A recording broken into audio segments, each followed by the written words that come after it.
डिंपल यादव के देवर का कमाल, अखिलेश के भाई का सियासी धमाल, शिवपाल की बेटी ने प्रूव कर दिया।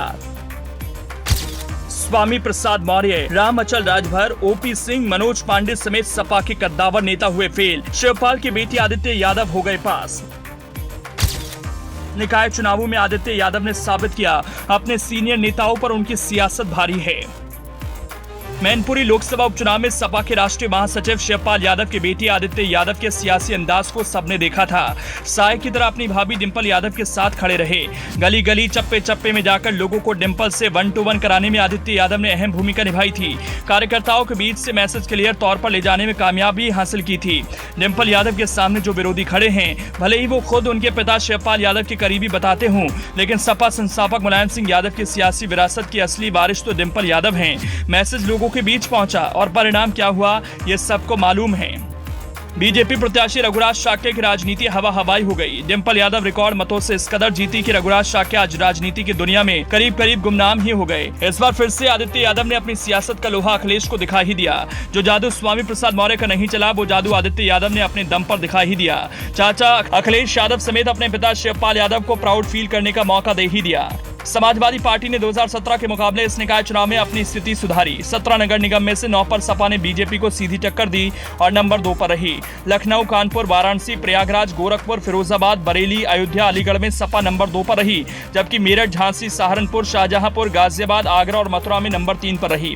वहीं मुरादाबाद में सपा का सांसद और 4 विधायक होने के बाद भी परिणाम शर्मनाक रहे। यहाँ सपा चौथे स्थान पर चली गई। निकाय चुनाव नतीजों से सपा के दिग्गज नेताओं की प्रतिष्ठा और कद भी जुड़ा था।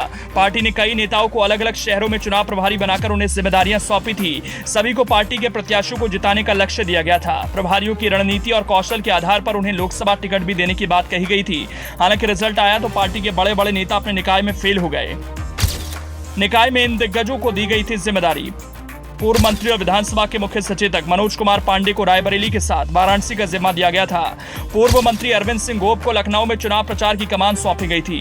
रामचरितमानस पर विवादित बयान देने वाले राष्ट्रीय महासचिव स्वामी प्रसाद मौर्य को कुशीनगर, पूर्व मंत्री और विधायक ओम प्रकाश सिंह को वाराणसी, राम अचल राजभर को बलिया और घोसी का प्रभारी बनाया गया। चंद्रभूषण सिंह को फर्रुखाबाद, रामजिला सुमन को हाथरस, उदयवीर सिंह और संजय लठार को मथुरा, शिवपाल सिंह के बेटे को इटावा की जिम्मेदारी दी गई थी। इनमें से सिर्फ शिवपाल यादव के बेटे को छोड़कर कोई भी बेहतर तो दूर सामान्य प्रदर्शन तक नहीं कर सका। अब देखिए ना, स्वामी प्रसाद मौर्य के कंधे पर कुशीनगर के साथ घोसी सीट की जिम्मेदारी थी।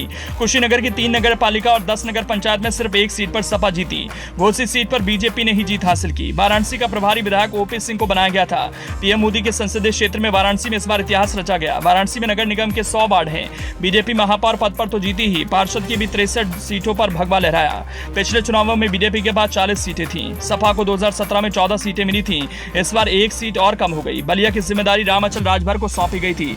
यहाँ 2 नगर पालिका और 10 नगर पंचायत हैं। नगर पालिका में कहीं पर भी सपा नहीं जीत सकी। वहीं इटावा में निकाय चुनाव में अपने प्रत्याशियों को जिताने की जिम्मेदारी शिवपाल सिंह के बेटे आदित्य को दी गई। यहाँ 3 नगर पालिका और 3 नगर पंचायत हैं। नगर पालिका में सपा जीती तो नगर पंचायत में तीनों सीट हार गई। इटावा नगर पालिका में सपा जीती, भरतना नगर पालिका में सपा जीती, जसवंत नगर पालिका में सपा ने जीत हासिल की, जबकि लखना नगर पंचायत में निर्दलीय जीता। यानी साफ है, सपा के जितने कद्दावर नेता हैं, जितने भी कद्दावर नेताओं के राजनीतिक अनुभव हैं, उन नेताओं पर शिवपाल की बेटी आदित्य यादव की राजनीति भारी है। शिवपाल प्राउड तो फील जरूर कर रहे होंगे और शायद अखिलेश और डिंपल आदित्य यादव को नई जिम्मेदारी देने के लिए भी मन बना रहे होंगे।